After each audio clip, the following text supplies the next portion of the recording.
Hello and thanks for staying on LN 24/7. This is Politics Now. My name is Morno Balagbubu.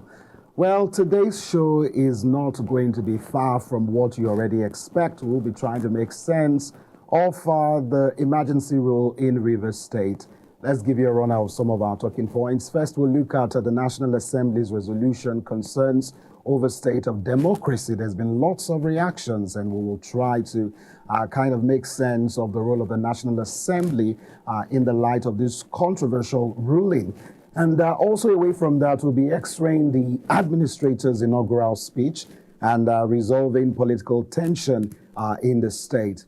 Also away from our Rives now, we will move to a developing story, alleged gross misconduct plot to recall Senator Natasha Akpoti-Uduaghan. Our guest in the studio, Christopher Sunday, is a political analyst, a lecturer, and a media consultant. Thank you so much, Christopher, for being with us on the show. It's been a while. Yes, good to have you. Good to have me here again. Okay.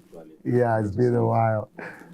So let's break it down. Reactions continue to trail the Senate's approval of the state of emergency imposed on Rives State by President Bola Ahmed Tinubu.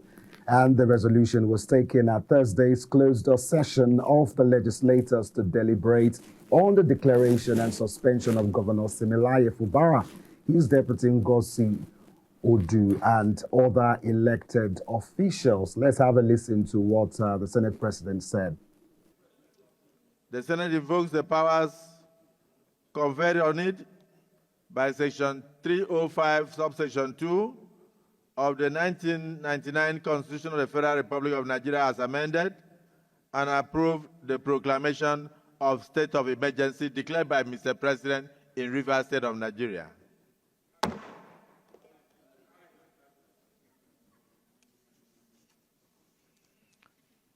The Senate further directs that the declaration of the state of emergency stated in the proclamation document and the mandate of Mr. President to review, and hereby mandates the President to review and even to terminate the state of emergency at any given time, but not later than 6 months. The Senate further resolved that Section 11, subsection 4 be invoked, providing the National Assembly the authority to set up a joint ad hoc committee of both chambers to oversight the administration of Rives State henceforth. The Senate further resolves that a committee of eminent Nigerians be set up to reconcile the warring groups within the government of Rives State within the period of the state of emergency in Rives State. The Senate further resolved that a committee to reconcile the warring factions in Rives State should consist of eminent Nigerians. Is this a true reflection of what transpired in the closed session?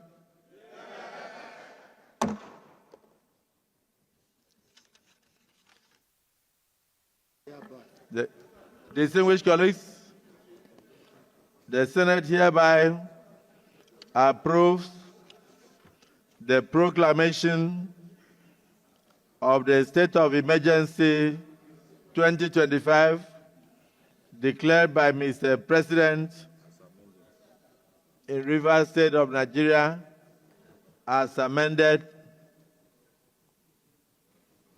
pursuant to Section 60, pursuant to Section 60 of the Constitution, Section 305, subsection 2, and pursuant to our rules 1, sub B of the standing orders of the Senate, and also pursuant to rules 134, 135, and 136 of the Senate of the Federal Republic of Nigeria. Those in support of the declaration of the state of emergency in Rives State say aye. And those against say nay. The ayes have it in unanimity. And meanwhile, the sole administrator for Rivers State, Vice Admiral Ibok Ete Ibas, retired, has resumed duties. The sole administrator for Rivers State arrived at the state government house yesterday, and of course, he had a lot of things to say. Let's have a listen to what he said. The political impasse of nearly 2 years in Rivers State has paralyzed governance, desecrated democratic institutions, threatened security, and undermined the economic and social fabric of the state. It has deepened divisions among the people and cast a shadow of uncertainty over the future. These are realities we cannot afford to ignore. As a son of the Niger Delta, I'm one of you, and I recognize the weight of this moment, the expectations of the people, and the challenges that lie ahead.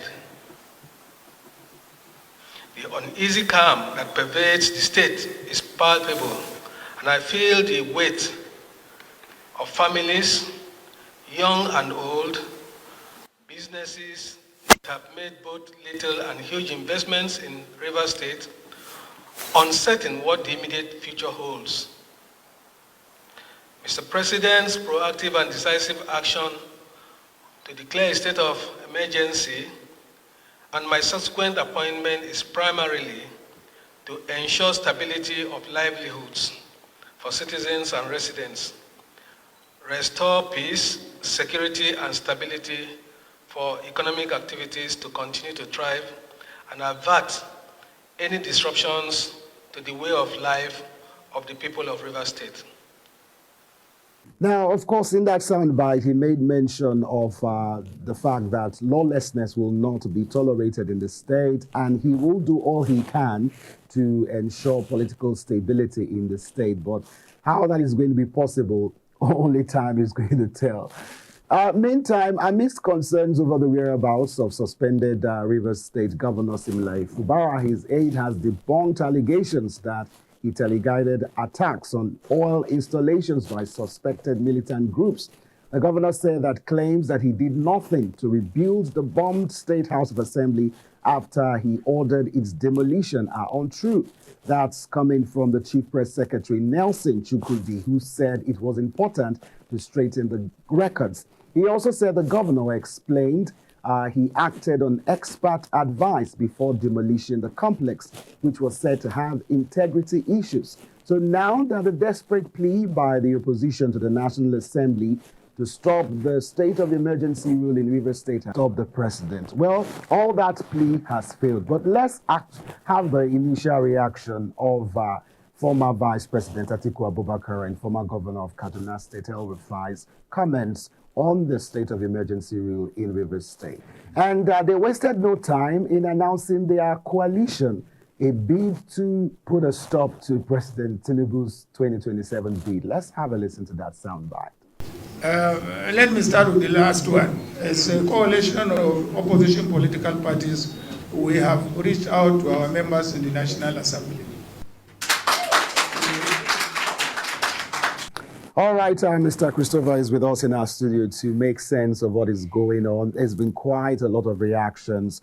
And, you know, it was not surprising hearing from the Senate last night because during the day, the House of Reps, you know, had this kind of arguments about, you know, whether or not this was going to pull through. But would you agree that the House National Assembly has a track record, you know, of just saying yes, sir, to the president in any bid? What do you make?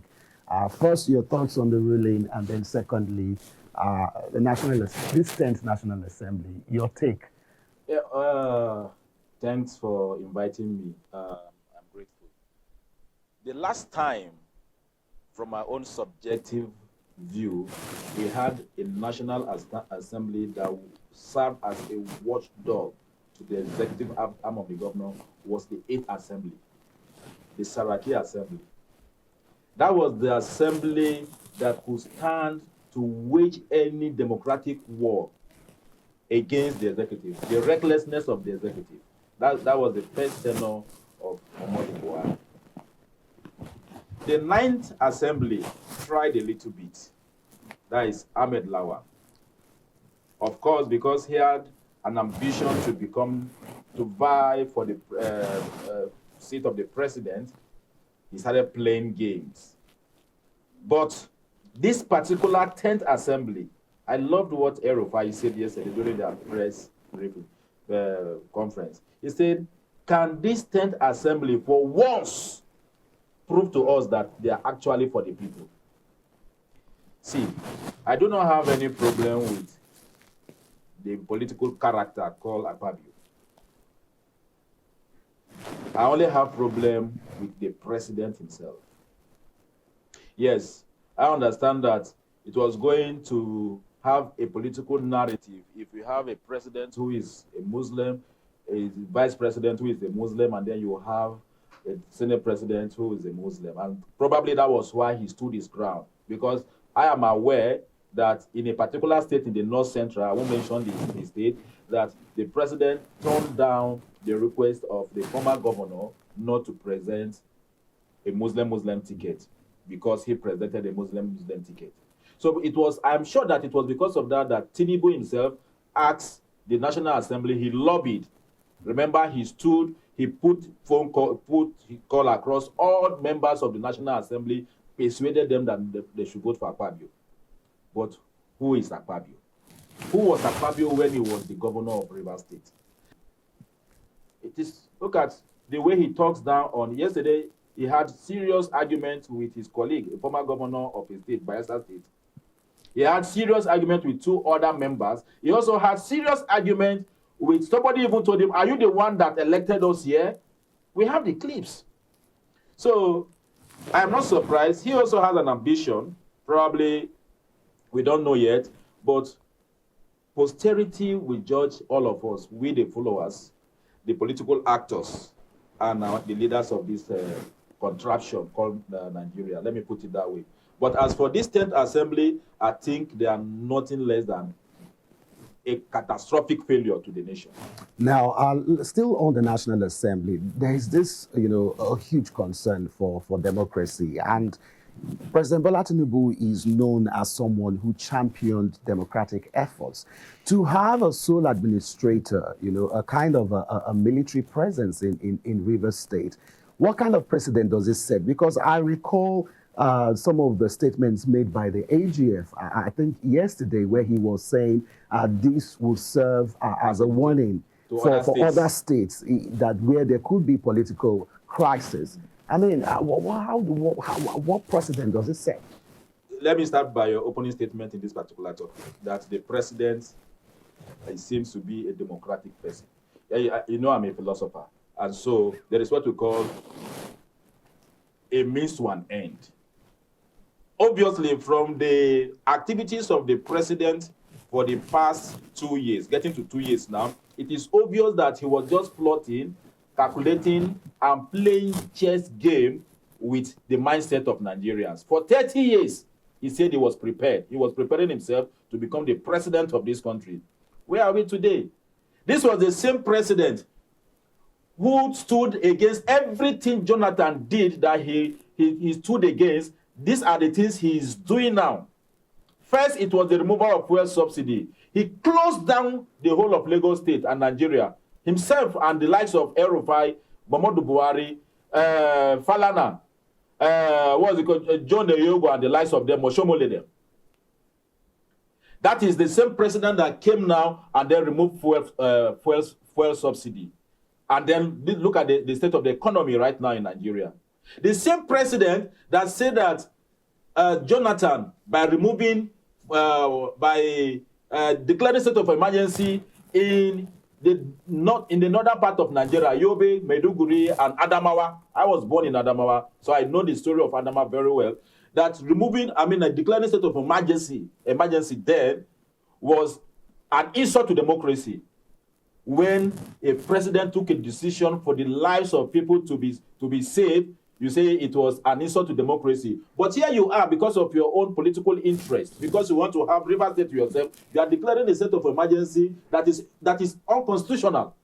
What has happened in River State that warrants state of emergency? Even at that, Jonathan, who declared state of emergency in Yobe, Adamawa, and Maiduguri, never suspended a democratically elected governor. But in this case, he declared state of emergency and suspended the will of the people who elected their brother as the governor of the state because he has political interest.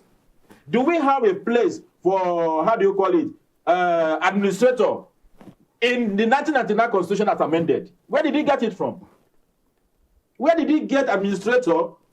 The last time I heard of administrator in Nigeria was 33 years ago when some states was founded, including Kogi State, my state, where we have the likes of Omeruwa and the likes of them as administrator of Kogi State. Now, you know what, Christopher, just this morning, I saw Senator Abe Magnus on national television try to justify the fact that, I mean, the president had to do this because of the failure of the governor, you know, to pull down the political tension of the state. And he got me asking the question. I mean, when you look at the political crisis that has played out so far in Rives State, do you think the governor had the wherewithal to be able to, you know, pull strings together based on the interference of the FCT minister? Would you say that the president has been fair? You called the political character Magnus Abe. He is an ever inconsistent political character in River State. How many times he has jumped from PDP to APC, from APC to SDP? From SDP now he is already unpaired or impaired with Wiki. Let me put it to you that the APC will end up filing out Magnus Abe to vie for the governorship of River State to take over from Fubara in 2027. He knows what he is doing. He is only writing script or reading the script written by his political godfather, even though I know that politically he is supposed to be on ground more than the FCT minister. But because he has failed to be a consistent political actor, that is why he has been relegated to be a boy to the FCT minister. Abe has been in politics for a long time, from Amechi and all that. He is supposed to be a protege to Amechi, but where is he today? Is neither here or there. So I don't blame him. I don't blame. But let me go to your question. See, let me tell you, in all this, in a way, I would blame Fubara. I think he didn't take his time to really study the Constitution to know the quiddity of the Constitution, the power that is in there for him as an executive governor of a state. So what would you say he would have done differently? What? First of all, I want to be moral. I want to be ethically correct here. Or let me not be too emotional about this. If there was an agreement between him and Amechi, that is their own agreement. I mean, Wiki, that was their own agreement. It has nothing to do with the people of River State. So if you had in mind that this agreement that I am signing is within me, but I'm not going to subchange the will of the people of the River State. It's politics. When you get there and you want to fight your godfather that you went to agreement with, you stand up and fight for it to the latter. In fighting that, if you see, he has power more than the FCT minister is an appointee of the president. He is a democratically elected governor of River State, even though we know that the FCT minister now was the one that rigged the election for him to become governor. We all know that Labour Party won the election in River State. We all know that Labour Party won the election in River State. And they were forced to maybe bring that woman that contested the election to settle her, and then she kept quiet. She didn't go to court. But that is the story for another day. But if you know the Bible says, let me say it in my mother's tongue. If you want to be hot, you should be hot. If you want to be cold, you should be cold. If you are standing in between, they will just spew you out of the mouth. But if you're hot, there will be implications if you say he should be hot. And if he's cold, there will also be implications. The Fubara spewed the kind of threat Wiki spewed in River State. Wike was in River State last week or last weekend. Didn't he threaten? Even the press conference or press briefing he had with some journalists in his office or his house here in Abuja. Did you listen to what Wike? In fact, that was when he even insulted the Ijaw people. Do you know Ijaw, the fourth largest ethnic group in Nigeria? He said, who cannot bomb? Who told you that it's only the Ijaw can bomb pipelines? Is that what? So let's get back to the president. Based on that, do you feel the president should have called out Wike? If the president was not playing a script just for him to have River State for himself in preparation for 2027, he would have called Wike to order. Where is it heard that an elected president will summon an elected governor and then write out 12 conditions for him to go and obey because he was having problem with the FCT minister? So, like, what's the name of this? Kenneth who now? Okonkwo. Not Okonkwo. Is it the lawyer now? The lawyer, the one that the actor that is now yes, a lawyer. He's the one. Okonkwo. He said this is not. There is an adjective you use. He said this is not state of emergency. That there is a word he used I can't really recall again. That the president has invaded the right of the people of River State by suspending, and I'm even surprised that 72 hours gone down the lane, Bubara has not gone to Supreme Court for interpretation. And the people will tell you during Obasanjo was. I'm so glad you mentioned Fubara because there's been concerns over his whereabouts. We saw some elders, yesterday doing a press statement about their concerns over his whereabouts. Two things are involved. It's either he has decided on his own to remain calm in his house, or they have decided to keep him because it was on the basis of the statement he made, which I feel it was misinterpreted, when he said that at the right time I shall lead the cause. We are peaceful people, but if they think we are joking, at the right time I shall lead the cause for protest. That was what the presidency has used to insinuate that bombing of pipeline that happened 4 days ago was masterminded by him. But I listened to the reporter of Arise TV, who was at the scene of that incident, and the people who also were there. They told us that it was not even, there was no sign that people actually came there to bomb that pipeline. It was like maybe something that, just like what happened in but if you listen to the president's address, he kept making reference to security reports and analysis. Who gave him the security report? Perhaps Nuhu Ribadu. Who gave him the security report? How many security reports? Three Nigerian army, Nigerian personnel were shot from behind their head 4 days ago. The same day the president gave this press release. Did Nuhu Ribadu give the president that security report? Did he give him that, okay, up till now, has the president or the presidency given report? Have they given us report of the people? I think it happened in Yobe or Gombe State, where 3 army officers were killed. Has anybody gone to, have they told us, this is what the family, we have gone to the family, this is the day for the burial, or we commiserate with these fallen heroes? Well, I think, Christopher... When we politicize, it is time for us to tell ourselves the truth. Everything in Nigeria has been dehumanized and politicized. We have politicized our humanity to the extent that we don't even have feelings for one another. We don't have feelings for relationship. We don't even care.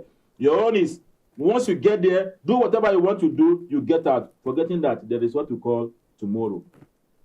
That is where we are. All right. I want us to take a look at the section 305 of the Constitution. I think we have a screenshot to just go through them. It says, 1, that the Federation is at war. Mm-hmm. The Federation is in imminent danger of invasion or involvement in a state of war. Yes. There is an actual breakdown of public order or public safety in the Federation or any part thereof to such extent as to require extraordinary measures to restore peace and security. Yes. He said there is a clear and present danger of an actual breakdown of public order and public safety in the Federation or any part thereof requiring extraordinary measures to avert such danger. There is an occurrence or imminent danger or the occurrence of any disaster or natural calamity affecting the community or a section of the community in the federation. Then the next one says there is any other public danger which clearly constitutes a threat to the existence of the federation, or the president receives a request to do so in accordance with the provisions of subsection 4 of this section. Now, after reading all of that, I talked about the president's security team, who brought up the report that there were some plots, to jeopardize public infrastructure. And of course, we all know the role that Rives State plays in terms of oil revenues. So when you look at all of that, will you say, okay, there could be a slight chance? But even at that, there are people who feel 6 months is just too much. So looking at the basis on which that section 305, was imputed in the Constitution, and you look through the reality so far, does it still, make sense to you? Between the, okay, let me start this way. Okay. In the last report given by the Federal Executive Council or the PAC, Federal Allocation, whatever, they told us, you can Google it and see, that oil revenue constitutes only 25% for the past since November. Meaning that other sectors combined together gives us 75%. Then 25, we generate only 25 from oil. It means right now, the Nigerian economy is not doing well, or it's not based on oil revenue. That aside.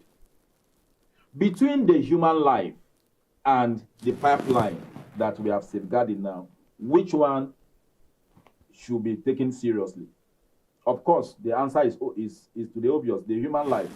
When Jonathan was in the office, he was advised properly by his by his lawyer and the AGF and all that. I think security personnel and all that, NSA. He declared the state of emergency, but he never tampered with the democratic process in those states. Because we saw the swearing in actually take place even before the House of Assembly publicly, assented to it. That's the Rives emergency rule. That is the new administrator. He was sworn in before the House of Assembly gave a statement, before the Senate gave a statement. Exactly. So how... Now, from what you have read, I don't know if that's the session you have... Okay, you have not read that session. I think it should be 309 or something. Now, I am aware that the Senate President and the Speaker of the House of Representatives were in that closed-door meeting with the service chief, with the President, the day the President declared that state of emergency. The information came just about 20 minutes before, I think it was 20 minutes to 7, and by 7, the President was already, and I was taking my dinner with my childhood friend, with his family. The first 2 lines of the President, I was shocked. In fact, I dropped the food I was eating. He said, my friend asked me, what is the problem? I said, hold on, let me listen to another line. I listened to it. The wife would say, am I okay? I said, yes, I'm okay. And then when he dropped the 4th line, I told my friend and his family, I said, the President is about to declare state of emergency. My friend said it's not possible. In a democracy, I say from the first, second, third premises he has dropped, I am perceiving state of emergency. And before we could know what was happening, he declared it. And all of them could not eat. And we started asking, what is the problem? Why state of emergency? But let me go straight to your question. You see, all these things are happening because of 2027. The Constitution is clear on this, that a gazette must be sent to the National Assembly. After reading it, they will vote. Not simple majority.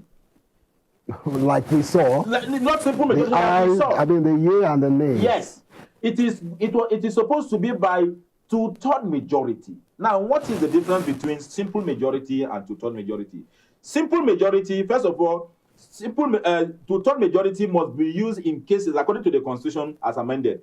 2/3 majority must be used in cases of state of emergency, like in the case of River now, and impeachment of the President and his vice, or his vice.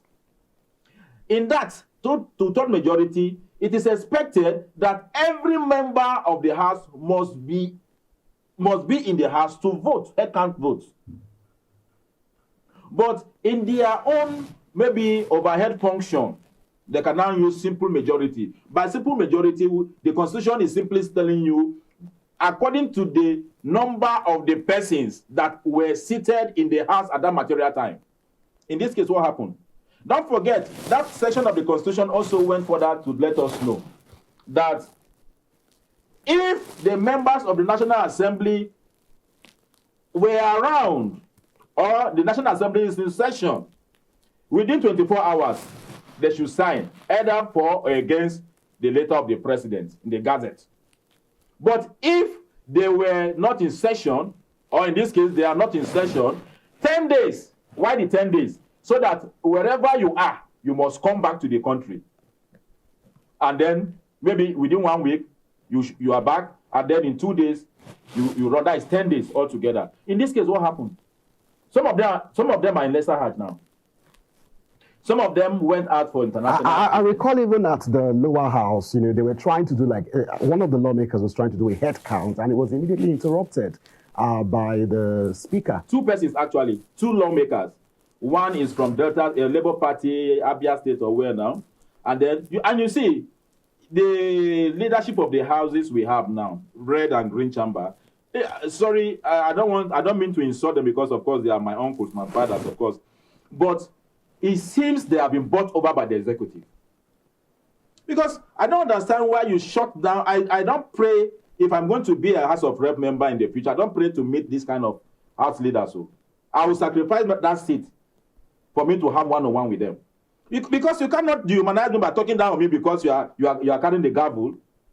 We are the owner of the gavel. The Nigerian people are the owner of the gavel.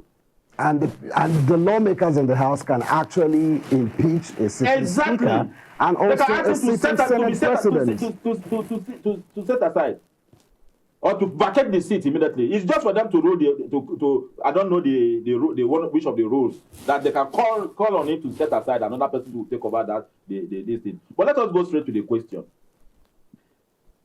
They put the cart before the horse. The processes that were supposed to be done even before swearing in of that administrator was not followed. The National Assembly ought to have given us, out of the 109, they ought to have given us 70-something persons. 70%, that is the 2/3. And then the House of Representatives were supposed to give us 240-something. They knew that they won't get it. If all of them were present on that the day before yesterday, I'm telling you that they would have concluded that in that on that day. But because then when they felt okay, nothing, we can't do anything, we need to go by voice notes. So somebody will be in lesser Hajj. You are distracting him for him to say yes. I accept lesser Hajj, praying for God to have mercy on him. Maybe he was even there throwing stone to the devil. Then you are calling him now. Then he's asserting another devil here in Nigeria by killing the devil there in Mecca, by lying to the Nigerian people. So what I'm saying in essence is that these people should know, they are aware that by the time they amass this wealth, they will want their children to come back again with this wealth. Wherever they stop, they will continue. But they shouldn't forget so soon that there was a man called Saraki in Kwara State who was the alpha and omega of politics in Nigeria and especially North Central. I mean, there was a particular time some people would even say it was as if he was the president because, I mean, he practically frustrated all the efforts and of the incumbents at that time. How did his dynasty collapse? The dynasty collapsed even between him and his children, the Saraki of the Senate president and his own younger sister. Where are they today? Are they not struggling to be? In fact, one of them is an appointee of Buhari or this government. I don't think one of them was an appointee of APC, I think. So the truth of the matter is that I listened to the Catholic Bishop of Nsukka Diocese, Honor. He said, a nation is doomed, when the leaders are no longer afraid of their followers. By implication, this set of leaders we have in this country don't care about me and you. To hell with whatever you're saying. They don't care. The only time they care for you is when they need your vote. By the way, do they even need you again to give them vote? How did the Senate president become a member of the National Assembly? So, Christopher, in essence, from all that has played out so far regarding this emergency rule, would you say it is constitutional? It is not constitutional. There is no place for there is a place for emergency rule in the Constitution, but it has not gotten to where a state of emergency should be declared in Rivers State. Like we said, Yobe, Beduguri, Yola. Jonathan declared state of emergency. And some people will say, what about Obasanjo? Obasanjo was a military general. He came and they went to Supreme Court. Tell me, since the Supreme Court ruled on that case, after Obasanjo gave 2 or 3 states, Ekiti, Fayose for 6 months, suspended for 6 months, and the Darie of Plateau for another 6 months. In fact, Darie had come back to had come back to his position as governor when the Supreme Court ruled that the president doesn't have the power to declare state of emergency. But Jonathan came, he declared, but he never touched the democratic process or structure in those 3 states.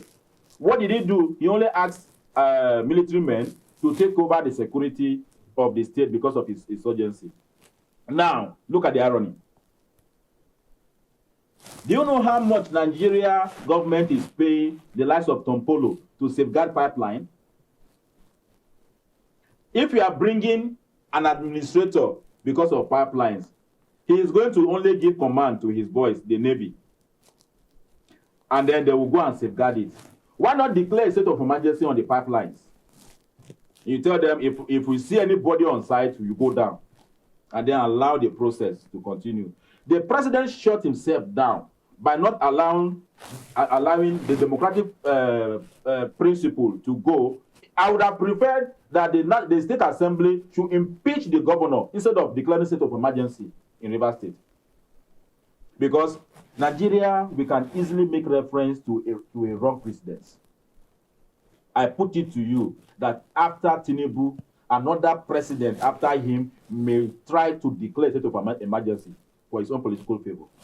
And for a lot of people, that will seem like a very concerning situation and scenario. That is why we must try to prevent this right now. If this should stand, let me ask you a question. The oath of office the president gave to the administrator, where did he get it from?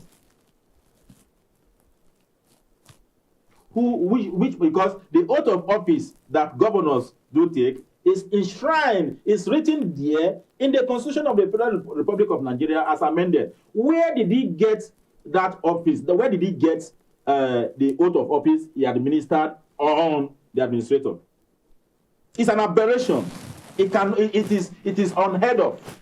And, you know, this is where Nigerians were hopeful, because I also recall some of the comments of the opposition, people like Atiku and also Peter Obi, and they were hoping that, you know, Labour lawmakers, Obi was very particular about the lawmakers in his party, that they should do the needful. But, I mean, that did not seem really to pull through. And according to Sahar reporting, you know, last night, there was this story that some of these lawmakers had meetings with the Senate president, and allegedly $10,000 $5,000 you know, was distributed amongst 40 lawmakers. And also away from that, do recall that before now, there was a meeting that Akpabio had with Wike, and this was, I mean, almost the day to that particular time that President Tinubu made that declaration. Now, I know as a media house, we're not supposed to be speculating, but you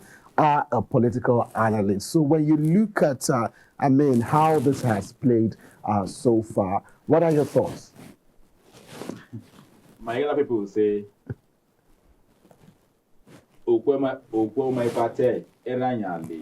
you see, the corpse of a little child is lying on the ground, and then you see the leg of a horse. It may not be logically true that horse mashed or killed that baby, but let us just interpret it to contextualize it to what we are discussing about. It was not actually a day after. It was that same day. I beg your pardon, rather. It was that same day. Akpabio entered the... And this is no speculation. No, the 8th of Wiki yes, actually posted it on social exactly. media. Yeah, so this is not speculation. Akpabio entered that meeting with the chief president and the service chief with just kaftan. It was when he came out from that meeting that he used his agbada in Wiki's house. Check the video again. So whatever they discussed there, I'm very, very sure they discussed to accept or to decide who is that administrator that we should tell the president. There are about 6 pictures of Wiki and the present administrator of River State when Wiki was governor. We need to also know what's it called? The relationship between Wiki and the present administrator. Don't forget. I mean, we've seen pictures. Yes, allegedly, this was the same administrator that when he was chief of Nabasab, 4 of his men reported that some generals were stealing crude out of the country. Instead of him to investigate it, what did he do? He locked them up for a week or 2. Still during Wiki's administration as governor of River State. So the truth of the matter is this, sir, that it is wash my hand, I wash your hand. You wash my hand, I wash your hand. That is what they are using us to play chess, tombo. That's what they are using us. They know what they want to achieve tomorrow. And whatever they say they want to achieve, they will go for it. Now, Christopher, I want us to move back to River State now. Whether anybody likes it or not, the sole administrator has already resumed in River State. Now, we heard some of the things that he said, that he was going to calm down tensions politically and also secure the state and also ensure that lawlessness does not prevail. So when you look at what's at stake here right now, do you see what will happen if the 6 months time elapse? Is Fubara going to be reinstated? What are your thoughts on how this could play out? Dare was reinstated in Plateau State. Payoshe was reinstated in Ekiti State. But the timing and the level of desperation cannot be the same. Who suspended them? A disciplined military general who became a democratically elected president. Though you could feel a little bit of democratic fiat in his actions. But here we are with a president who is all through his life a politician. Not just a politician with the Nigerian mentality. Now your question is, are we going to see Fubara coming back as governor? My answer is yes and no. Yes, because it is possible. Look at it. They said initial 6 years. Immediately I heard that word, that phrase, initial, I told my friend, I said, there could be another 6 months. There could be another 6 months. If the intention is to take advantage of this, so you know Mercy Babs that you were in communication with last time. Yes. There was a time she invited me to their station. No, I was heading a station and I employed her. And then she was, of course, politics and policies on that day. And we were discussing this Wiki and Fubara case. That was about a year, and we are in March, right? Yeah. Yeah, that was about a year ago. And I told her, I said, in fact, I even tagged her on my Facebook the day before yesterday. I reminded her, I said, do you remember this discussion? And then she came in, but she said, yes, she remember. I told her, I said, the person that is going to benefit in this Wiki Fubara issue is the president. At the end of it, he's going to use them or maybe crash one, but I think the president should have been wise enough to use Fubara, because Wiki will want to deliver the FCT for the president, and then while Fubara would deliver Rivers for him. Maybe he was not convinced that Fubara would play. So in essence, this may not go well for the president in 2027. Now the president is smartly hijacking structures for himself, because as it is right now, it's not going to go well for the president in far north. If you understand the northern politics, even with the way with the way Europa is going, with this the alignment article, the coalition that is now coming. You heard their statement yesterday. Yeah. The article, some people are saying if article moves to SDP, maybe Obi will move to PDP and then pick a running mate from the north and all that. However it pans out to be, the president will not have it. He never had it. He never had it sweet in 2023, by the way. With his policies now, do you think he will have it sweet? He won't. So what is he trying to do? Let me get some South states. Now listen. The South governor gave a press briefing yesterday and condemned this act. After this morning, Edo and which other state, their governors came out and said no, that they are not in support of what the South governors said. Meaning that they are already at the side of the president. So the governor may want to have the whole of the South to himself. South, Southeast, Southwest to himself. And then maybe the battleground as always in the North Central. So if his intention is to use this as a political strategy, Fubara may not come back. But right. I want the elders of River State to really visit the president and tell him that they are not happy. How many times are they going to visit the president? As long as he's not leaders, but it hasn't panned out the way that the president should be a listening president. It should not be. The president actually listen to them and ask them to go sort out the crisis for themselves. When there was problem between Obasa and is it Merena? What's her name? Miranda. Yes. Didn't he send private flights to Lagos to bring all of them to Aso Rock? Why didn't the president invite the National Assembly? Well, you've answered that question yourself. You talked about political interest. But yes. Because of time, I wanted you to make some comments about the sole administrator. In that particular speech where the president was, talking about his justification for having him come on board, he talked about the fact that he is not to put out any new laws, but rather regulations. So now no House of Assembly, no executive branch. So this is quite new because, it's been a long time since Nigeria, had administrators man the affairs of the state. So how does governance, work in the fact that, the issue of Supreme Court's ruling about the revenue, stopping, and now the president says that they have full access to the revenue. So how do you reconcile governance if we could do that in 2 minutes? You see, there was a Supreme Court judgment that asked the federal government not to release money to River State government. What happens to that judgment in this material time? Let's keep that one aside. From my calculation, between this month and the next 6 months, between now and the next 6 months, the money that will enter into River's account will be about 400 billion to the administrator. Now ask yourself, he is going to be taking decisions from the National Assembly and the presidency.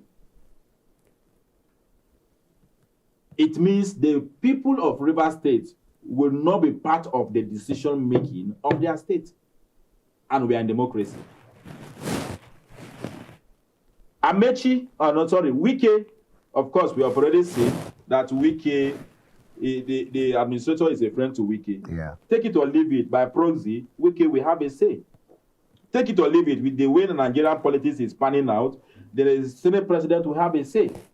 Take it or leave it, there's 27 House of Assembly members that were having fracas with Governor Fubara may also they may be paid from that money without you knowing, either directly or indirectly. Well, this is Nigerian politics. As journalists, we will investigate all what is going to play out. But because of time, I wanted you to make a mention to have your say on alleged gross conduct, between Natasha Dragon and also the Senate president. But this time around, our focus is rather on the plot to recall Senator Natasha Akpoti-Uduaghan. Some constituents of Kogi Central Senatorial District initiated a recall process against Senator Natasha Akpoti-Uduaghan, citing a vote of no confidence in her representation, and this was witnessed in Okehi local government area on Wednesday, where a large number of electorates were on the queue to register their support for the recall process. But according to reports, they did not actually go there because of the recall process. It was supposed to be probably some intervention scheme until they realized that that was what it was all about. And this is expecting to take 2 days across all the polling units. And of course, the constituents are required to sign a petition calling for the senator's recall. In response, media aide to Senator Natasha, Mr. Israel Arogbonlo, has said on behalf of the senator that she is not bothered about the attempts to recall her.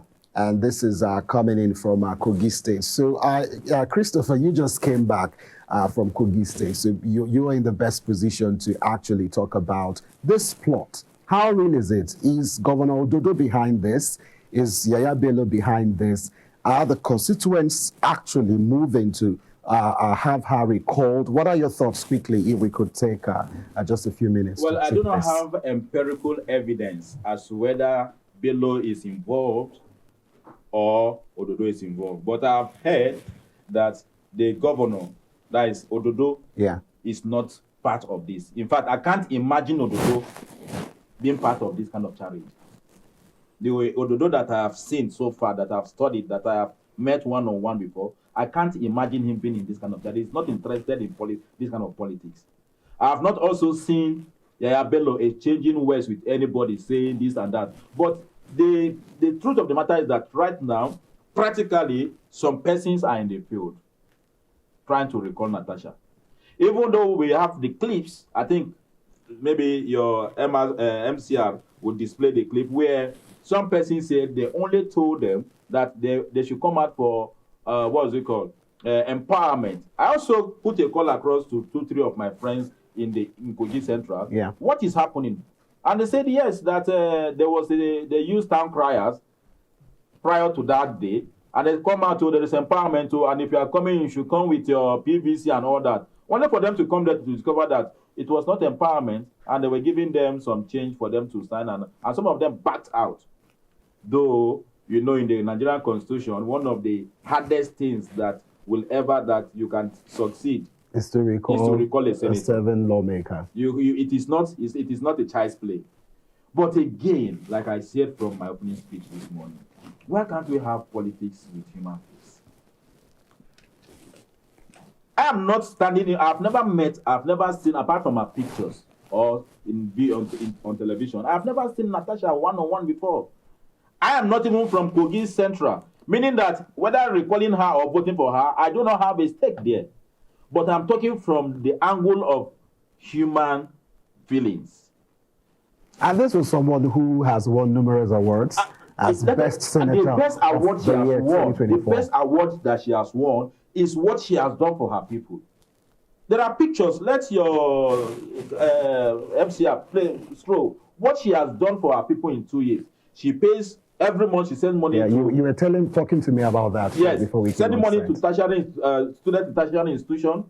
People that are sick, she pays their hospital bill. Look at the keke, look at the fan, look at the grinding. I wanted to make a clarification for our viewers. I mean, you are from the eastern part of Kogi State. Yes. You are not from the central. I'm not from and there is this rivalry between the two. So, yes. And you're not even politically aligned with her party, I'm not even which is the PDP. I am not even. So you're being logical now. I'm not even a politician. I don't belong to any political party.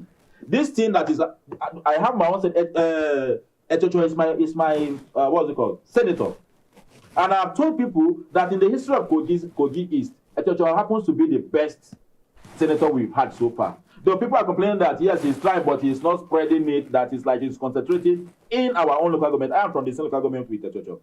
But this same Etocho that I am praising right now, we have had issues like, in fact, we have threatened ourselves To the extent that I was in his office then I was with Star Times. I went to give him a proposal with one of my Chinese boss like that. And then he said, oh, you are the one that has been insulting me. I said, that is not an insult. I've only told you that from what we have gathered during the election, that yourself and the CP, police commissioner, were reducing the vote from Kogi East. That if that is true, the Begu of Anegala, that is the ancestors of our land, will judge you.